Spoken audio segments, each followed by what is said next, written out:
Good afternoon, everyone.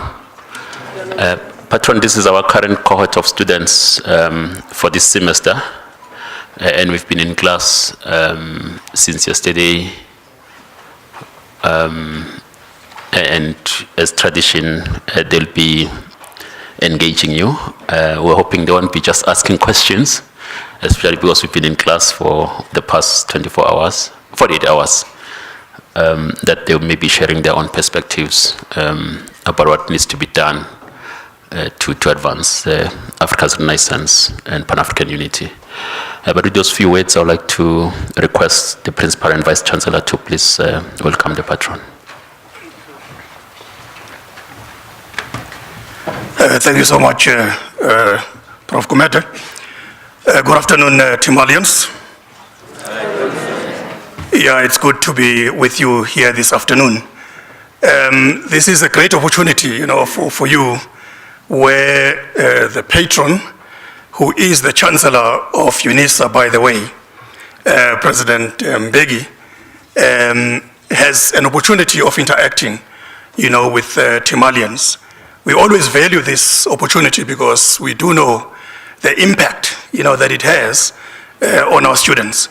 And as we always say, to the patron, that if things were going to be handled in a manner where we had this direct control, we would have tried to find a way of the patron interacting with you at least once a week. But unfortunately, that is not possible. Unfortunately, that is not possible, as you all know. This is a result largely of the work that he does. You'll be surprised that he's working more than any one of us. So it is partly the reason why, as and when he can avail himself, we get so excited because we know what it means. And we know the interest, that he has, on our students. So with those few words, I just want to say thank you very much, President Mbeki, for being with us here this afternoon, to say that the Timalians are looking forward to having this interaction with you, and to also thank our CEO, for being here with us. So thank you very much. So this is the great opportunity for all of us as Timalians. Thank you so much. Thanks, Principal. The CEO that the Principal is referring to should please wave a hand or stand so that our other boss.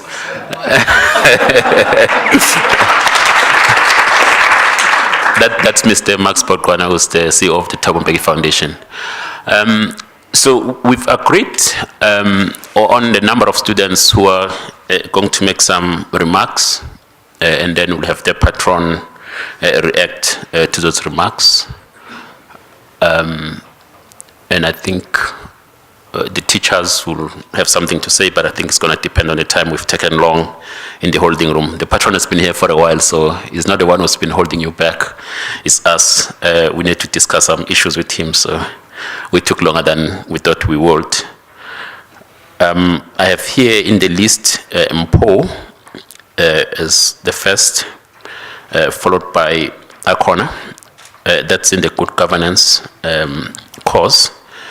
And then in African feminism, I have Gladys. And in international trade, or politics of international trade, I've got Tumelo and Tlangelani. And then in African political economy, I've got Morongwa. And sorry for mispronouncing these names. In the public policy cause, we've got Isabel. And then in the thought leadership cause, we've got Tsepang and Masechaba. So I hope you remember that order. It's a lot, so please be brief. So let's start with Mpo, followed by Akona. Please come forward, come to the front.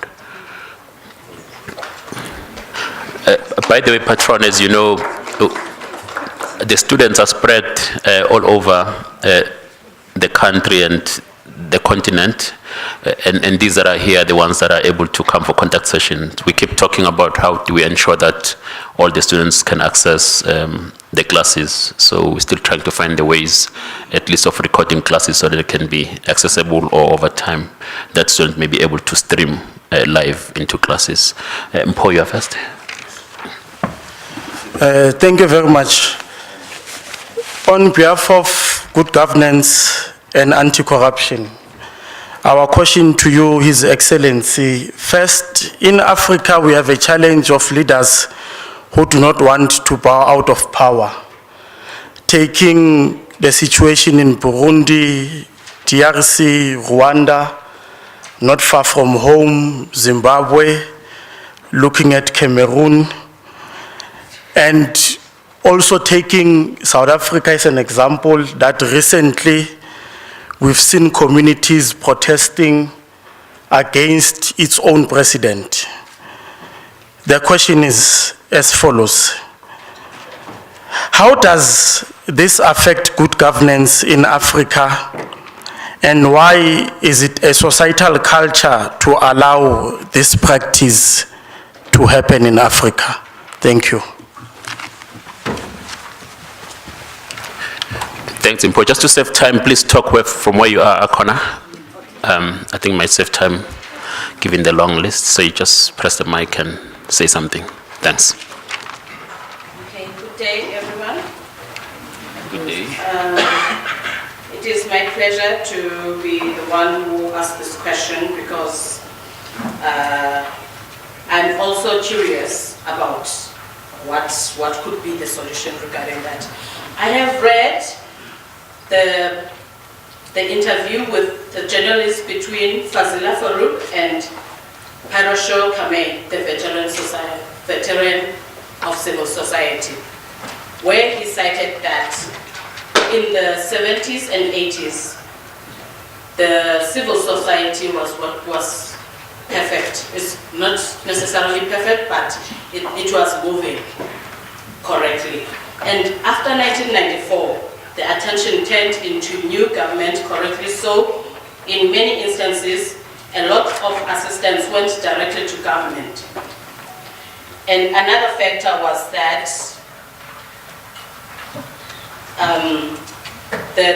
that affected the weakening of the civil society was the intellectual capacity. And I ask how. A number of intellectuals which were working within the civil society drifted into government, either as politicians or as government officials, on the virtue of having new democratic country. My question is, what action needs to be taken to ensure that the civil society's mandate is being followed to the core in order to restore the vision of African Union? Thanks, Akona. Gladys, where are you? Please press the mic and talk. Yeah. Okay, please go for it. Greetings, ladies and gentlemen. I'm representing African Feminism and Gender Studies. My name is Gladys Makwela. His Excellency, in South Africa, most feminist conversations are centered only around heteronormative. Even gender-based violence campaign tends to focus on heterosexual women, thus completely erasing or ignoring the experience of queer people who are either gender non-conforming, transgender, or homosexual. What role do you think African feminism and the justice system needs to play to ensure that the queer people also get social and criminal justice without being victimized for being queer? That's the first one. The second one, in terms of current issues of gender inequality, gender-based violence, if South Africa elects a woman president, do you think it will address these issues?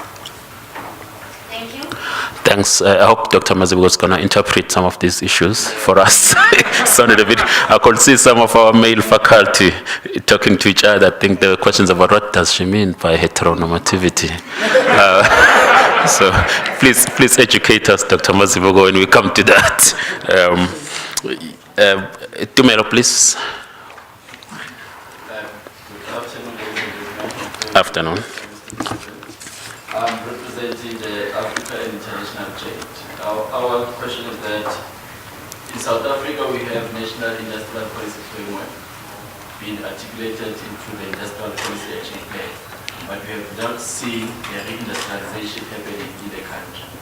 So the question is, what must be done for that reindustrialization to actually be seen, be visible?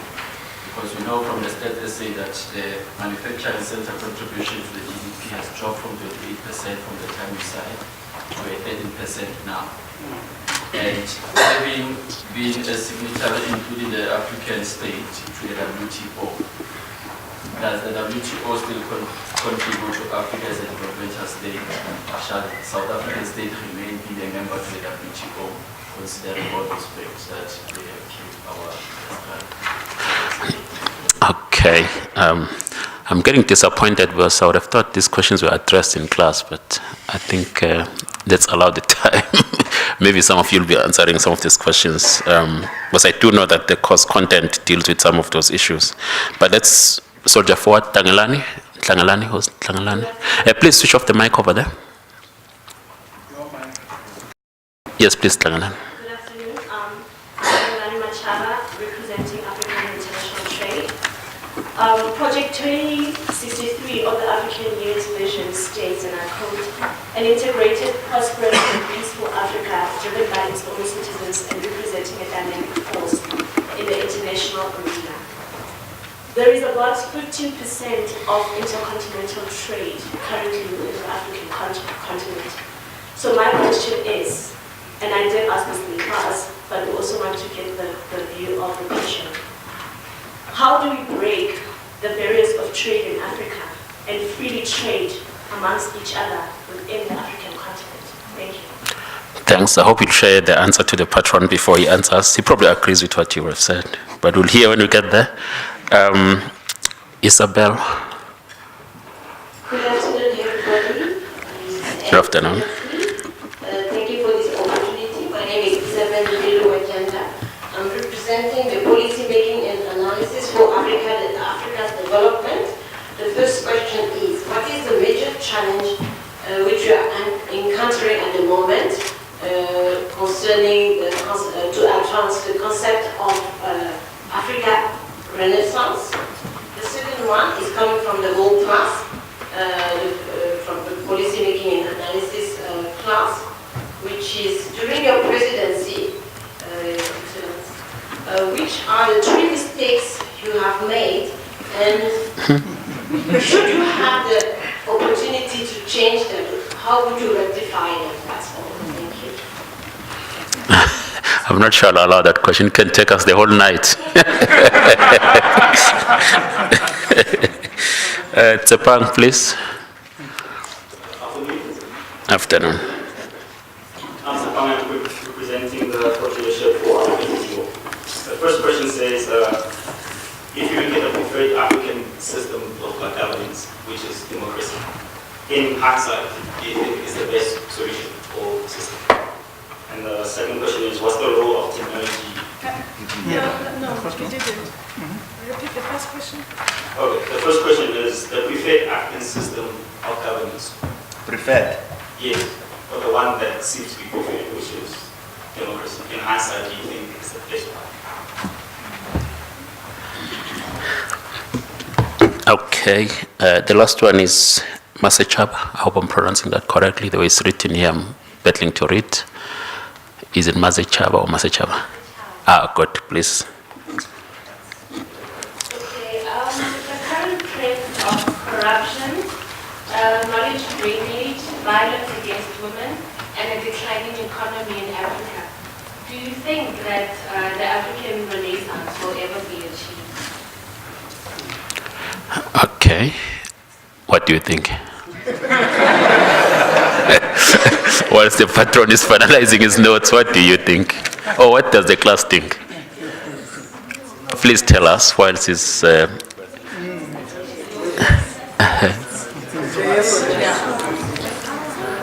Is anyone wants to give that a shot? Oh, okay. There's a hand. Okay, let's hear what you think briefly, the two of you. I would say yes, because... You press the mic, the other one must switch off. Yeah, you'll come next. Yeah, go for it.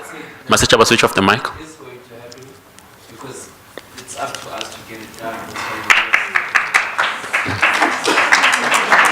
Yes, please. You wanted to say something similar? Yeah, he says it's definitely going to happen because you guys will make it happen. Yes, please. Yeah, he's going to answer how. What do we do with the current leaders? Taking into consideration that the policies that we have in place in South Africa, it is possible, only if we can do away with the level of corruption and also ensure that we have leadership who are selfless and who are looking forward to the improvement of the human civilization in South Africa. I think it is possible. If only we can have leadership, if we can have competent leadership, and also if we can also start implementing the policies that we have, then it is possible. Okay, I think we're going to request a patron to come and engage with some of these issues. A long list, so I doubt we'll be able to cover all of them sufficiently, not unless we'll be here the whole day. I was curious on the first question around good governance because I hope you problematize this concept itself in class. So when you ask Mpo whether we'll achieve good governance, the question is, what is good governance? And I hope you're able to, I know the course deals with it, so I do hope you debated it in class. Patron, please, if you're able to come to this side, or you could talk from there. Okay, the patron is going to talk from there. It's being recorded, so will the UNISA radio guys, do you need to move this? The patron is going to talk from where he's sitting. Okay. There was that question about, there were two questions about feminism. I understood the second one. I didn't understand the first one. Can you repeat that first question? Which really had to do with, it was mention of, well, let me not say mention of what. What the first question? Maybe the issue actually is to try and simplify what the class is saying about those concepts. And I'm not sure if Dr. Moses wants to try and clarify for us. Please. Yeah. Okay. The question, in South Africa, most feminist conversations are centered mostly around heteronormative, even gender-based violence campaigns tend to focus on heterosexual women, thus completely erasing or ignoring the experience of the queer people who are either gender non-conforming, transgender, or homosexual. What role do you think African feminists and the justice system need to play to ensure that the queer people also get social and criminal justice without being victimized for being queer?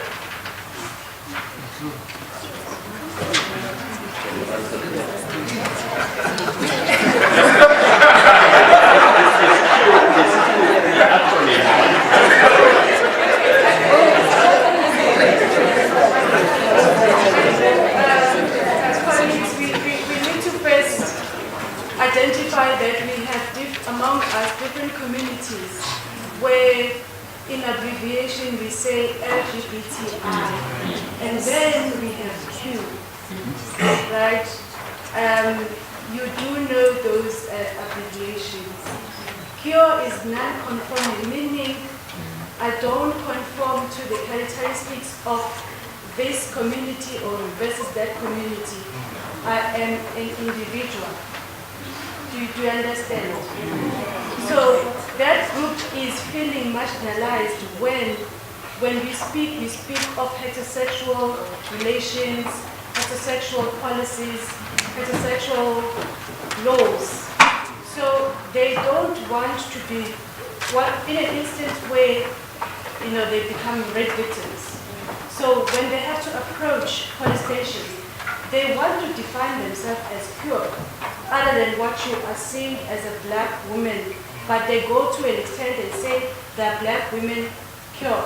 You just, when you write the word queen, you take the N at the end and you put the R, meaning I'm non-conforming to the characteristics of any that has been mentioned by society.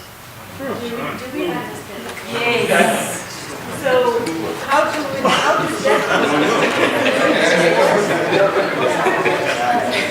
No. Let's discuss this question, because I'm surely all of us here, and surely Timali will say this, and Unisa will say this, that we should all of us be opposed to violence against women and do whatever is necessary to combat violence against women, Yes. regardless of the sexual preferences of a particular person. So I don't understand why the question arises. Because we're saying that we're against gender violence, violence against women, and must deal with it. If you say, I talk to a police officer, I should say to the police officer, you know that this is policy, very important policy.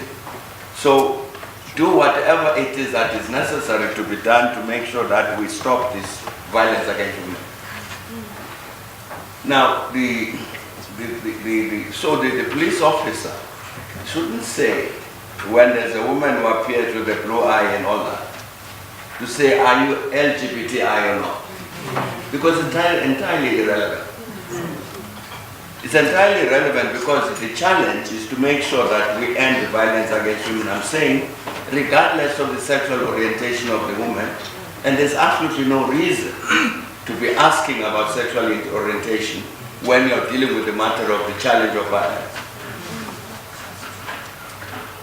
You see, unless there's some other argument that society generally will say we're against violence against women,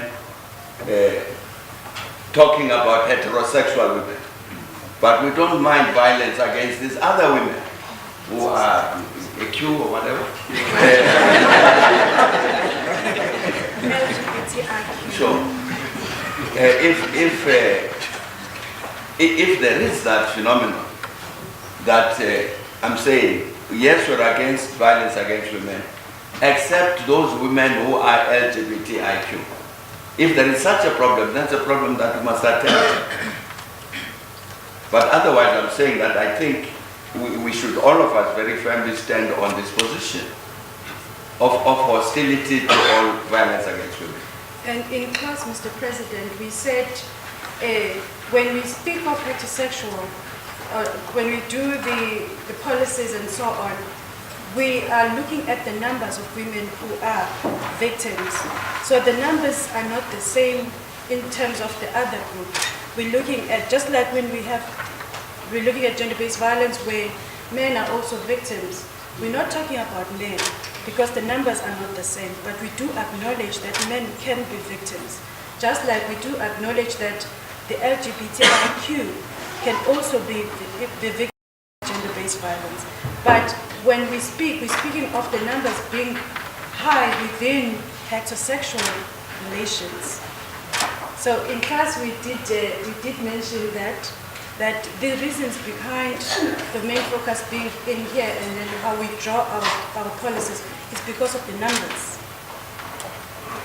In the high incidence of femicide in South Africa during the past few months, we're speaking of that. We do acknowledge that there are some other communities whereby, there could be femicide, there could be brutally rape and so on. But in instance of where the attention is within the heterosexual which, and again, my students are here to verify that point after hearing from your side. Yeah. No, thanks. Let me first of all say welcome to everybody. I want to join the Vice Chancellor, Professor Makanya, in saying welcome to this Timali course, and indeed hope that we will achieve these objectives that we have set ourselves with regards to what Timali has to achieve. In terms of helping to develop these change agents that we say the continent needs.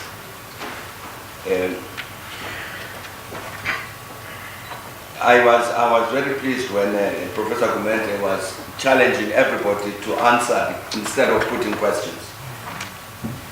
Because I think we need a bit of a discussion, a dialogue among ourselves as part of that process of creating these change agents.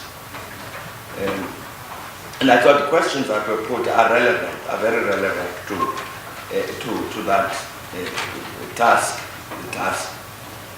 And when comments have been made here about when our colleagues were responding to the question whether it is possible to achieve the African Renaissance, and one of them was saying there is a challenge of leadership in this regard. I thought that was a correct response. That this is one of the tasks that we face, and indeed, this is the very reason for the existence of Timali, is to create this kind of leadership that our continent needs in order to be able to address these various matters. So I would really hope that as we participate in the studies within the context of Timali, we should do this with the understanding that the task is not only to understand, it is to understand better all of these things we're talking about, but in the end, the challenge is to change. To change this reality for the better. What is it that we will then do which would make us better able to bring about the changes that the continent needs, and therefore that's a leadership question. So a question was asked about that, about leaders who do not want to bow out of power, and impact on good governance and so on. And again, like Professor Gumente was saying, what do we mean by good governance?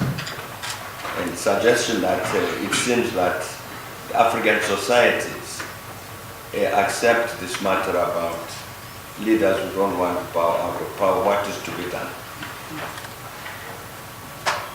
But I think I would hope that we, in whatever course we are engaged here, we actually discuss this question at some depth to understand the phenomenon. Because I do not think it will be the same in all countries. And the understanding of the origins of this and what it means. I think it's important to study the phenomenon I'm saying in the specific circumstances. You see, you could have a situation where somebody stays in government for many years. For instance, I don't know for how many years Angela Merkel in Germany has been Chancellor of Germany. I can't remember. But I mean, there are elections coming up in Germany soon. And what I read in the media is that she's likely to continue to be Chancellor. So, well, does that mean she doesn't want to bow out of power? Is there anything necessarily bad if the German people believe that Angela Merkel is a good Chancellor and therefore they want to keep her? I don't think there's anything that's against good governance if there's a process by which there's a democratic a renewal of mandates like that. If you take us here on the continent, there's this very prevalent provision in the African constitutions that presidents can hold power for no more than two terms. Why is that necessary? It's a question that really we need to pose. Because again, let me come back to Germany. The Germans don't have any such provision that chancellors can only be elected for 2 terms, as far as I know. And nobody has said, therefore, that Germany is not democratic. I know the British, they don't have a restriction like this. The Prime Minister can only be elected for 2 terms. And nobody has said the British are not democratic. This issue arose here on our continent in a particular context, and very understandable, because you would remember this question that was asked about, is it possible for the African Renaissance to be achieved, etc., and obstacles to the Renaissance. You remember all of this period, any period of independence on our continent, of military coups and all of that. One-party states, etc. And then around 1990, you begin to see this process of change, where the Africans themselves say that we've got to walk away from this experience of military governments, of one-party states and so on, and they say, let's have multi-party democracies, etc. And we don't want to repeat this experience of people staying in power forever because maybe they've got guns or whatever. And hence the introduction of this notion of 2 terms. It's what I'm saying, because in a particular context. And therefore there is nothing, Professor Makanya, as far as I can see, which says if there is a country in the continent, in Africa, which does not have these term limits, therefore by definition is undemocratic. Then I'm saying that you would have to say very many countries around the world which don't have term limits are undemocratic. And that would be correct. Or that such absence of term limits necessarily indicates bad governance. And that's why I'm saying that I think we would have to understand this thing in its concrete form, in its specifics. You've got President Paul Biya, for instance, in Cameroon. I think he is the longest serving. 30 years. Oh, 30 years. 30 years, 3-0. 3-0. Now, I do not know what the circumstances are in Cameroon which result in President Biya staying on for 30 years.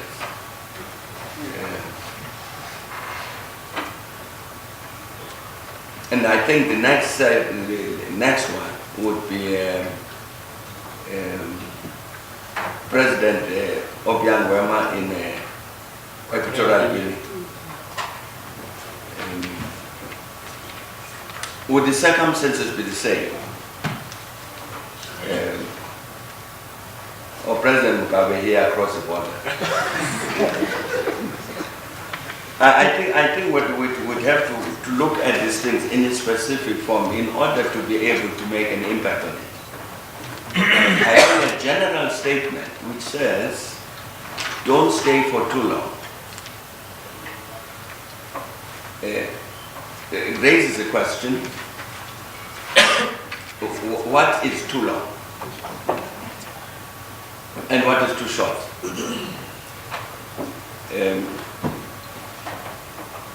At the center of this surely must be the consideration, I think our starting point.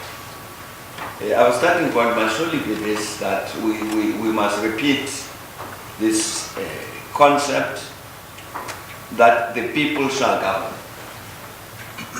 I think that's our starting point. that the people shall govern. Now,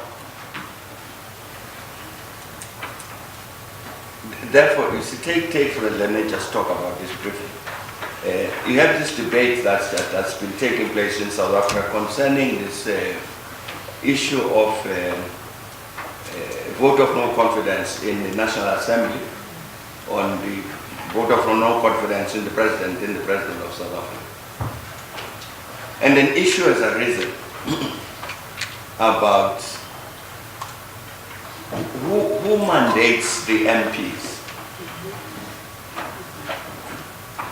And part of the argument, as you know, has been that the members of parliament are mandated by their political parties. And therefore, what they do in parliament must be consistent with what their political parties say.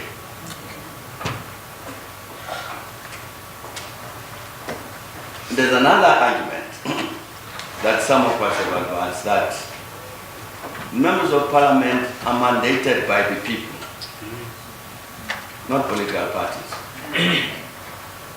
Because in the end, if people end up as members of parliament on the basis of being elected by the population of South Africa, not because they are elected by members of their parties.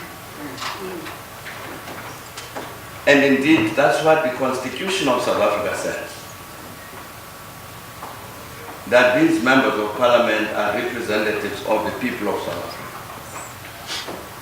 Now, I'm raising that thing because it comes back to this question that the people shall govern. Do we say the people shall govern, or do we say the parties shall govern? And I think we will say the people shall govern. And in the course of the people governing, we must then determine this issue. How long do these people who must govern, how long do they want to keep Thabo Mbeki as their leader? If the people say, no, we've had enough of him after 2 years, then he must go. But if they say to him, we want him still after 15 years, why is that undemocratic?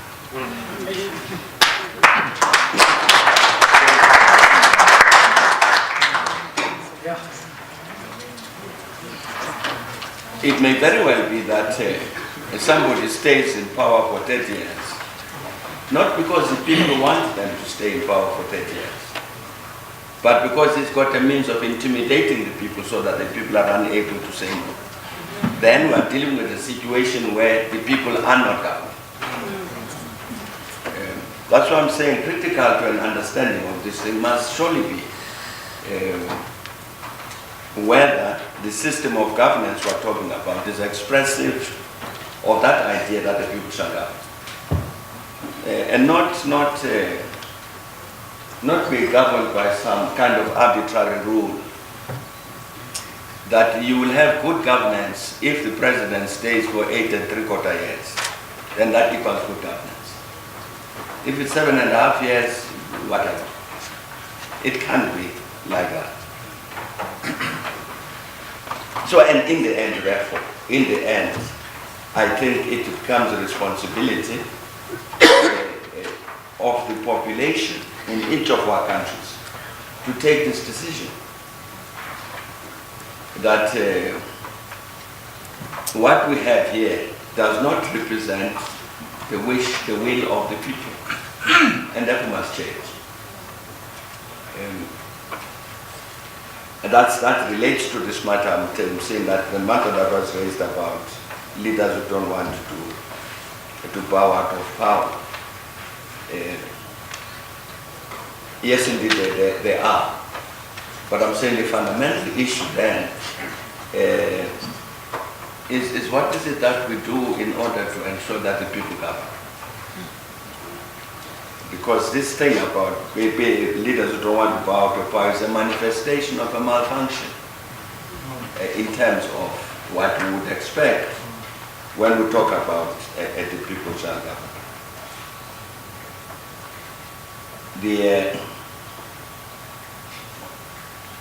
There's a question that was raised about the drop of support for civil society.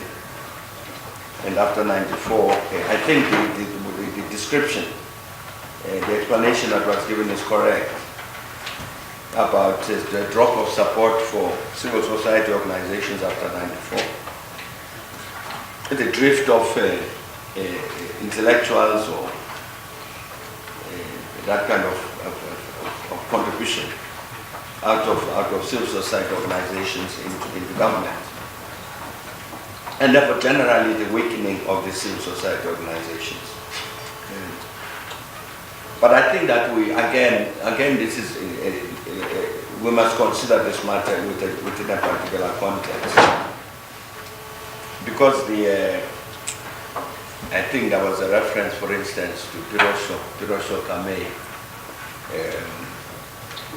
Pirosho, a long time ago, was very much active in the trade union movement.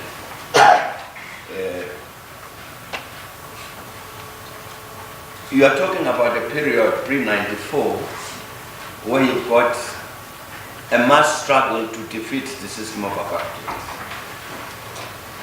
And so the youth, the women, the religious people, the trade unions, everybody, the cultural workers, and everybody is mobilized, intelligentsia is mobilized to pursue this one task of the defeat of the apartheid system. And together with that, you of course also have other activity which also is anti-apartheid. So for instance, to the extent that there are people who are involved in education, to say that we don't want primary education, and therefore we set up alternative educational systems and raise money for that, and we have civil society organizations that's dealing with education.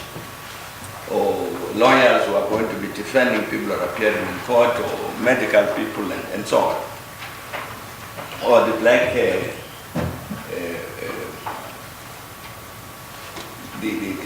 what we call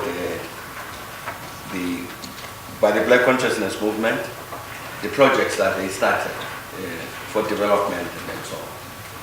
So I mean, this is civil society pre-94. And the reason you have this great, strong, active civil society is because the people generally are united in the struggle against apartheid. Whatever form that engagement in the struggle takes. And obviously, it comes liberation in 94. The things that we're fighting for, a better education, development in terms of health, you know whatever else. We've now elected our own government, let them do these things. Naturally, there would be that drop in the support in terms of civil society organizations. It's not accidental. And part of the problem here, I've said this before and get myself into trouble. You know, when we talk about non-governmental organizations, a non-governmental organization should not depend on government to fund the activities of a non-governmental organization. The British, I have said, the British have got something called a Kwango. A Kwango is a quasi-non-governmental organization. They call it a Kwango because it calls itself non-governmental, but it's funded by the government. So they say it's quasi-non-governmental. Because by definition, non-governmental organizations ought to be funded by the people, not by governments. But here, historically, we're talking again about this period during apartheid years. A lot of your support for civil society came from funds generated from the rest of the world. Whether it was the Swedes or the Norwegians or the Germans or whoever, people were contributing to the struggle against apartheid. And that includes governments in terms of those countries. Those governments, of course, naturally comes freedom, democracy, 94. Those governments, therefore, obviously will say, now we're going to support this democratically elected government. And the expectation here, I think, was that then the government would then replace the resources that were lost as used to come from these Western countries, that it must not be generated locally. So it's possible that government can very well decide that it's important to have the civil society organizations active in this field and the other field, and therefore must be funded. It is very correct and very proper. And to have those sort of quangos, as the British call them, it will be quite proper, but clearly, I think you would never have a restoration of civil society movement in the same way that you had it pre-94. Because I'm saying there's now been this intervention of the presence of government, which will then do a lot of the things that civil society organizations used to do in the past. So how to mobilize civil society in terms of, the question was, in terms of pursuing, for instance, the objectives that have been set by the African Union. So I really think this is a matter of levels of consciousness among our own people about this. I don't know what is the level of consciousness in the country about what are the tasks and what does the African Union stand for and what kind of support the African Union needs. I know that there is a student society at WITS, at the University of the Witwatersrand, which set itself up, students who set themselves up with the specific purpose of supporting Agenda 2063. Yes. But these are students who are conscious of the challenge we have as South Africans to be part of the process of the development and the renaissance of Africa. And therefore they looked at Agenda 2063 and they said that we must do whatever we can in our own country to generate support for that Agenda 2063 of the African Union. So I'm saying it's a matter of the political consciousness among ourselves. And perhaps if we are interested to do this thing, which was called mobilizing civil society for support of the AU, it's really to do that political work. The things that we are studying here at Timali, to communicate these to the wider society, that this is what the African continent needs. And all of us as Africans need to come and engage these issues. And I think that's the only way we can address this particular issue, which is the mobilization of civil society, as it was said, in order to pursue these matters that have got to do with the objectives and programs of the African Union. Which perhaps comes back to this thing about, question that was raised about the obstacles to the African Renaissance and whether the African Renaissance can succeed.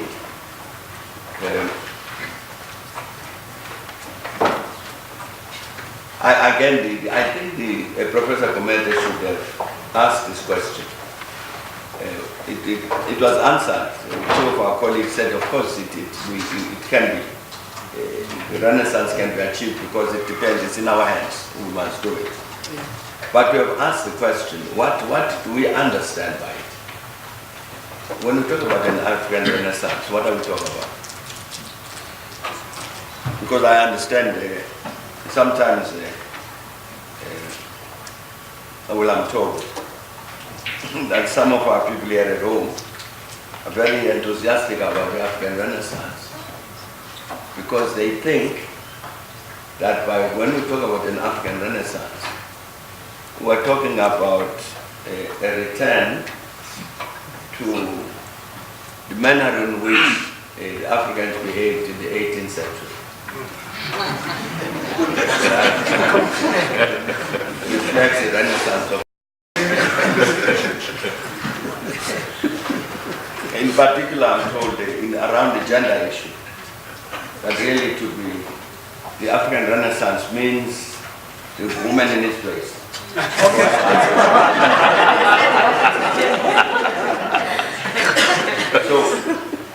So I'm saying that's why this question, what do we understand by this African Renaissance? Surely, because it can't mean that.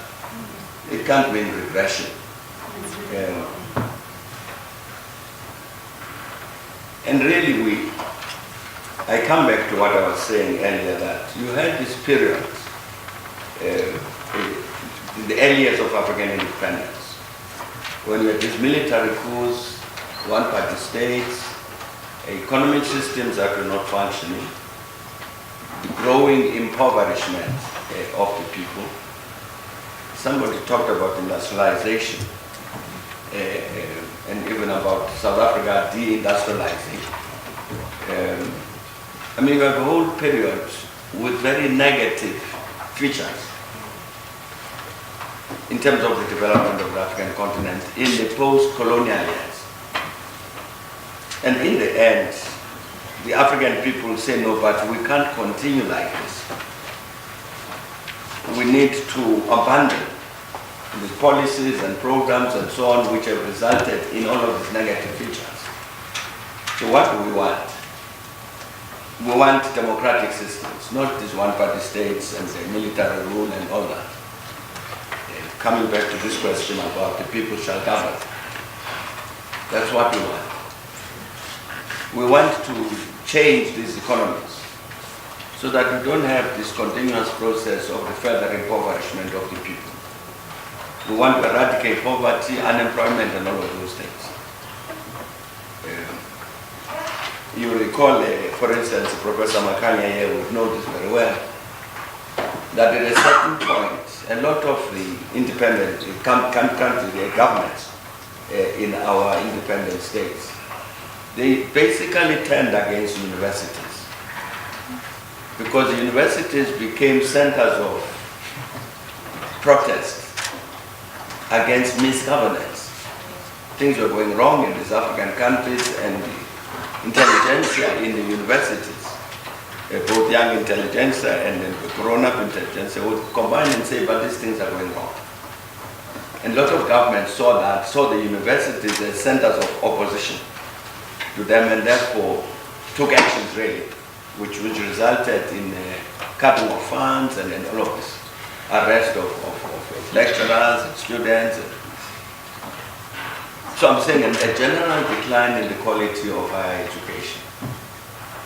I'm saying the African people were saying that we don't want that, we want the opposite with regard to all of these things. So when we're talking about the renaissance of Africa, a rebirth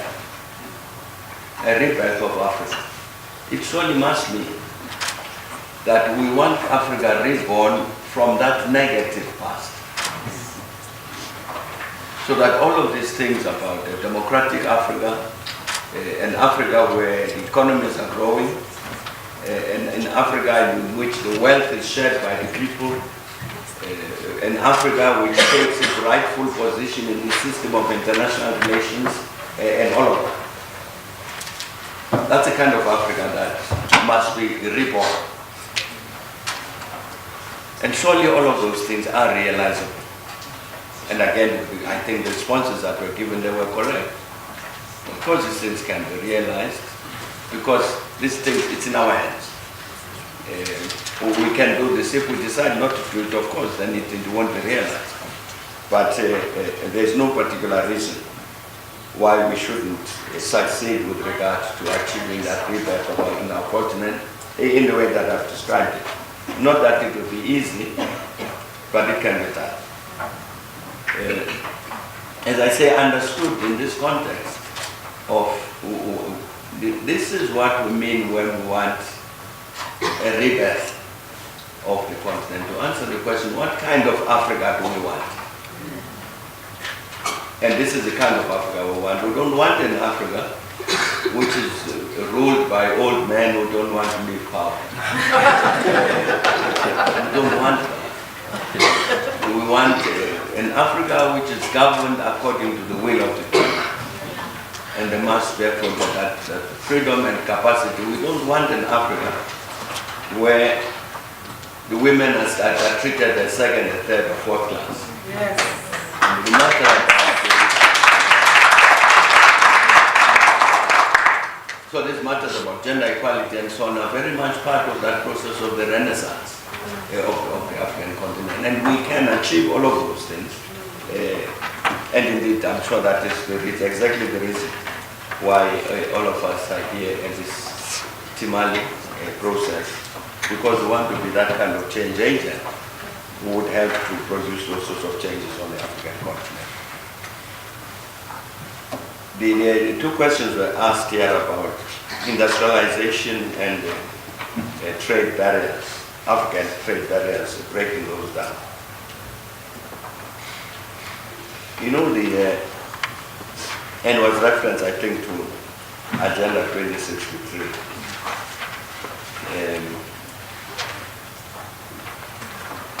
Many years ago, it was again part of this process of this renaissance of Africa.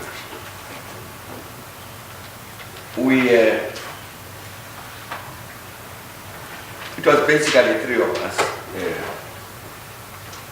came together and said, South Africa has been liberated, so this focus which the continent as a whole, through particularly the Organization of African Unity, the focus that the continent had in the struggle to end apartheid, in the struggle to end colonialism, and therefore to ensure the liberation of Zimbabwe, Namibia, and Angola, and South Africa, etc. That struggle has succeeded. We now have continent liberated from colonialism and apartheid. It's important that we should focus on the matter of the liberation of the people from poverty, underdevelopment, and so on, and mobilize the continent around that objective. So fine. And that is why that is the origins of what ended up being called NEPAD, the New Partnership for Africa's Development. Now, if you look at that NEPAD document and what you intended, we're talking about the need to ensure that the African economy changes direction.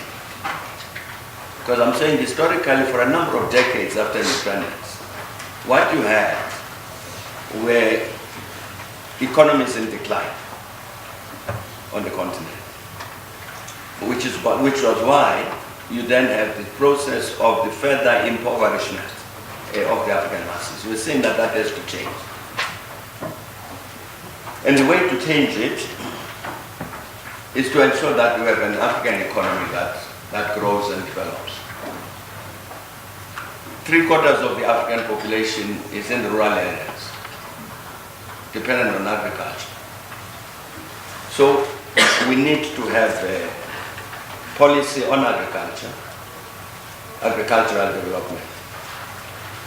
What should be done about it? So indeed, therefore, there was adopted what was called the Comprehensive African Agricultural Development Program. We looked at all sorts of other things, dealing with industrialization, dealing with this matter about trade barriers and all of that. There's a comprehensive program about the socio-economic development of the continent. We also understood that question that was raised about WTO and so on, that you could not ring fence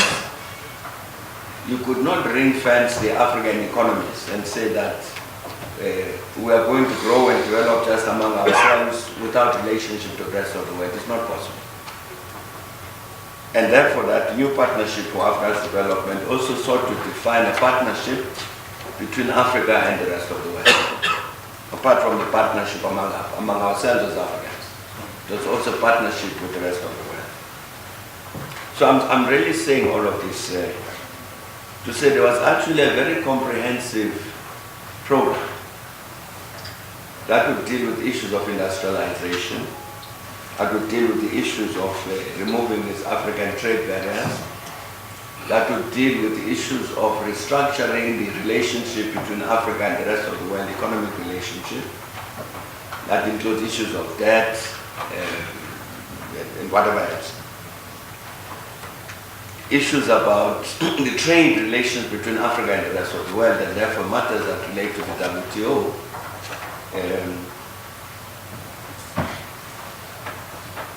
You would remember, for instance, that the last round in the WTO World Trade Negotiations was called the Doha round. It was the Doha Development Round. And the reason it was called the Development Round was because we had inserted exactly this point, that the trading system globally needs to be such that it impacts positively on the matter of development of the underdeveloped countries. And therefore you needed an international trading regime which would help in the struggle to defeat underdevelopment and poverty. So that's why it was called the Doha Development Round, which failed because the major economic players in the world did not want a development round to succeed.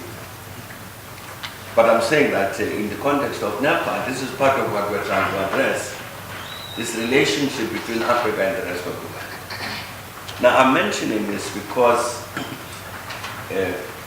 for some reason, what was a very comprehensive perspective about African development, which would deal with issues of industrialization, deal with issues about breaking these African trade barriers, disappeared. It vanished. It's completely out of sight. And the way it happened was we then agreed. We agreed with what was the G8, these 8 developed countries in the world, that we needed to find a partnership between Africa and themselves, so that they must look at their economic policies towards Africa and make sure that those economic policies towards Africa are consistent with what is said in NEPA. So they must be supportive of this development program, which has been elaborated by the Africans themselves. So they agreed. We set up a joint committee,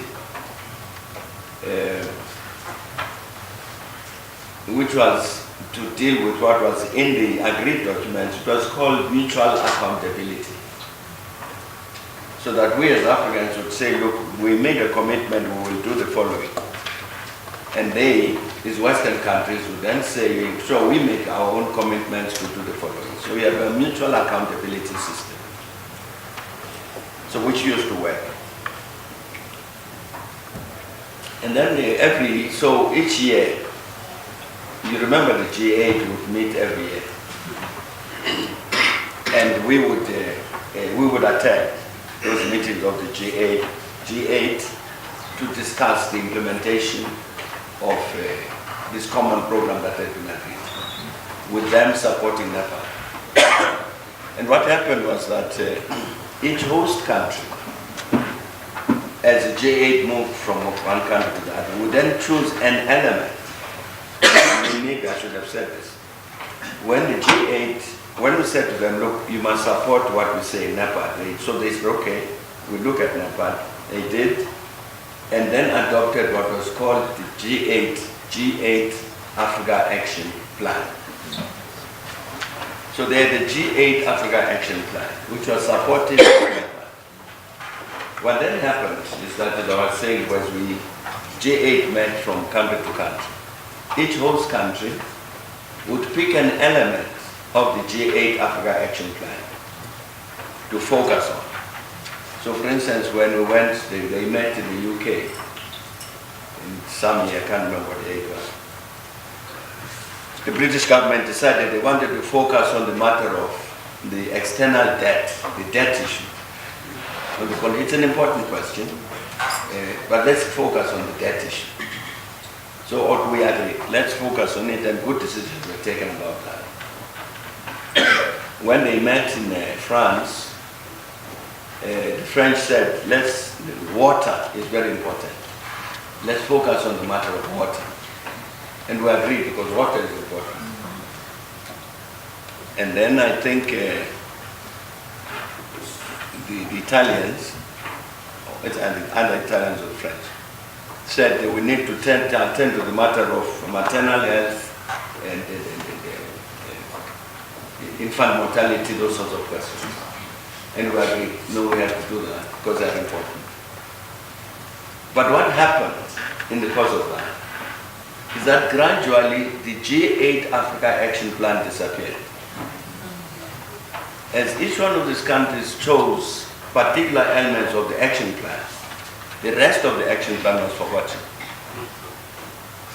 G8 Africa Action Plan was adopted in Canada in 2002. They next went back to Canada in 2010, G8. So we discussed with the leadership on the continent at the time to say to them, look, we are going back to Canada to 2010, where the G8 Africa plan was adopted, which has vanished. Can you please raise it? So they agreed. But in fact, it did not even appear on the agenda. What I'm saying is that that entire plan drawn up by the Africans about African development is collapsed. It's no longer on the agenda. It was on the agenda of the UN, it was on the agenda of the G8, it was on the agenda of the WTO. It's no longer there. Even among Africans, us Africans, we now have to produce Agenda 2063. We have an agenda program. We've done it. Why are we trying to reinvent this thing? Now, so I'm answering the question of industrialization and African trade barriers. The matters were thought through, and I don't think we should go back to the reinventing the wheel. I think if we take the NEPAD thing and dust it up, the NEPAD program remains as part of the AU programs, and to check with them how far are we with regard to all of this. I think we would find the answers, even I'm sure as we are studying here at Timali. I think we'll find answers to these questions about industrialization and trade barriers. And it will be important to do that. Because when we ourselves ignore what we ourselves have produced in terms of our own future, we can't complain when the Western world, because it does not agree with what we want to do among ourselves, when they decide, let's do everything that we can forget about this, in which they did. Now, I'm saying we forget, we follow in their footsteps ourselves. And that surely cannot be right. So I'm saying, Professor Kumete, that perhaps that's part of what we can do here at Timali. Let's have a look at that NEPAD program, and let's have a look at what has happened since it was adopted, because the NEPAD structures remain, including their secretariat, which is still here in Midrand. What have we done about this? And maybe we might find that it's also integrated into this 2063 project. But I think that's where the answer will be with regard to these questions related to industrialization, African trade barriers, relations to the WTO, and so on. And to say that about the WTO, I don't think that the African continent can walk out of the WTO. It's because the African economies, you cannot disentangle them. You can't separate them from the rest of the global economy. We produce gold in many African countries. We can't eat it So we're going to sell it to someone.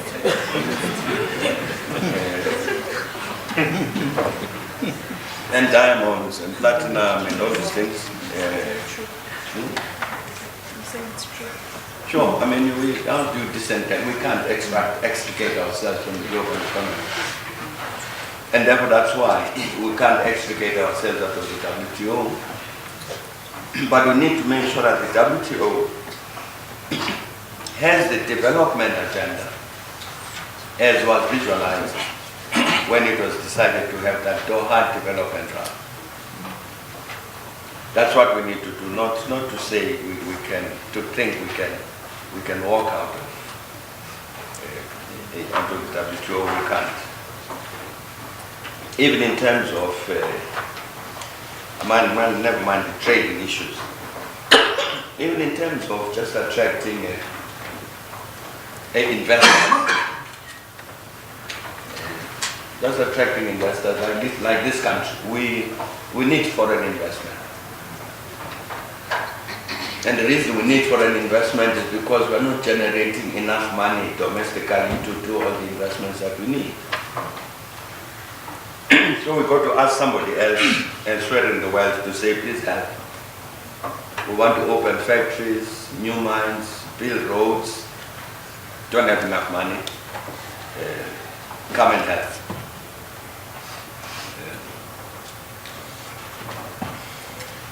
So in the end, I'm saying that it's not possible for us to extricate ourselves from the WTO, but we need to make sure that the WTO addresses this matter of the challenge of development and therefore the eradication of poverty on our continent.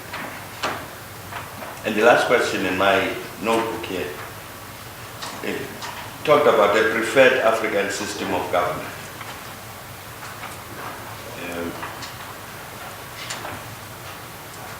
Well, I don't know what that would be, except that, as I was saying, surely this thing must be very fundamental, that we must say that the people shall govern. And having said that, then we can discuss the matter about the institutional framework which would express that notion, the people shall govern. I think really that's all we should say about this preferred African system of government. That centrally, that's what really surely what it needs to be. There will be challenges, like the traditional institution of government. How do we deal with it in the context of the notion the people shall govern? There are issues that must be raised in that context about the gender question. What do we do to make sure that when we say the people shall govern, we actually mean the people shall govern? We don't mean that the men shall govern.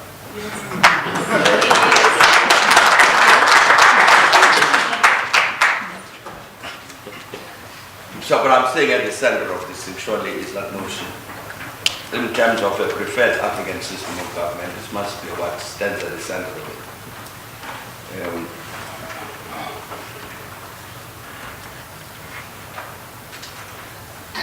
From your notes, is there anything else out there?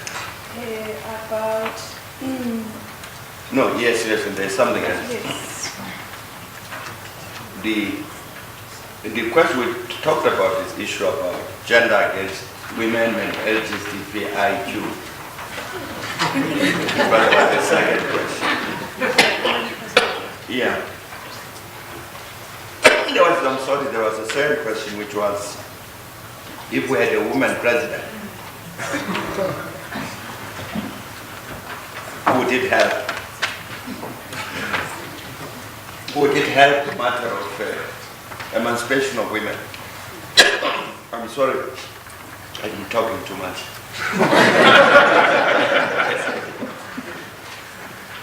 No, my view is that, you see, it would be wrong, it would be very, very wrong to say this matter about emancipation of women, empowerment of women, gender equality, that this is a responsibility of women.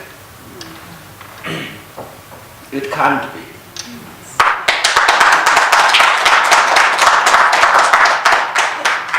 You see, here we talk about, at least on the ANC side, the National Democratic Revolution. It surely must be one of the central features, this matter about emancipation of women, of the National Democratic Revolution. So that as revolutionaries fighting for the victory of this revolution, one of the things that we want to do is to achieve women's emancipation. Oh, yes. Not the women's. So I don't think therefore the issue therefore arises. If we had a woman president of the republic, would it have? I don't think it would if the rest of the movement is not committed to this. You can have a poor woman sitting there as president and blame her that nothing has moved. When in fact, if the rest of society, never mind society, if the rest of the movement, a progressive movement, is refusing to engage the issue, she'll fail. No. Not because she's not committed and all that, but of course, if the democratic movement fails to understand that one of its tasks, by definition, is this matter about emancipation of women, then it doesn't matter how many women presidents we elect. They won't succeed. So I'm saying, therefore, it's not the matter of the emancipation of women. It's not just the responsibility of women. It surely must be the responsibility of the progressive movement as a whole. And I think that indeed even the election of the woman president would itself be a reflection of the understanding of, by that progressive movement, of its responsibilities. But I think we see that is thanks. Thanks, Patron.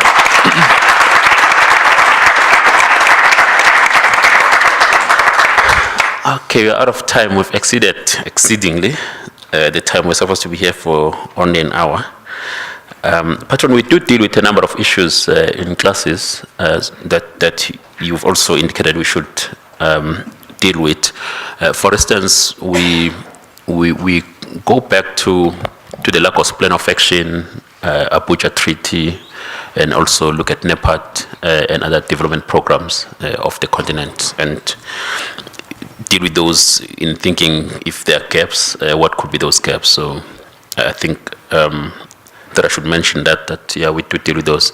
I think maybe in the next contact session, if we had not yet covered some of these aspects in the past 24 hours. And the question about the mistakes, which keeps arising. We are trying to make this a case study of various administrations, not just South Africa, that we do look at how different previous administrations in the continent or broadly in the global south have performed, and what are the areas, could be areas of improvement in the context of policy making, planning, M&E. So I hope you'll be able to deal with this. The student who raised it will be able to deal with this with us in the next contact session. I didn't see you yesterday in my class. We alluded to some of these issues yesterday. But we must go into detail to deal with those kind of issues. Some of you will be seeing the patron soon. We've started the project we discussed around South Sudan, patron. So there are a number of students that are involved with it.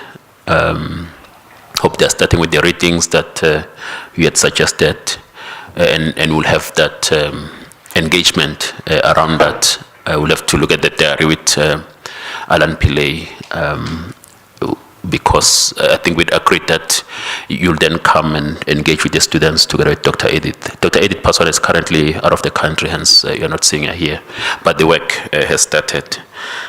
I think we're done for the day in the interest of time. Just to thank the Patron and Chancellor again for making the time in a very busy schedule, and to thank the Principal and the Vice Chancellor, Professor Mandla Makanya, for always supporting us. He's having a very busy schedule. We had to take him out of another engagement, so we do appreciate that he makes the time also to come and welcome the Patron and Chancellor formally.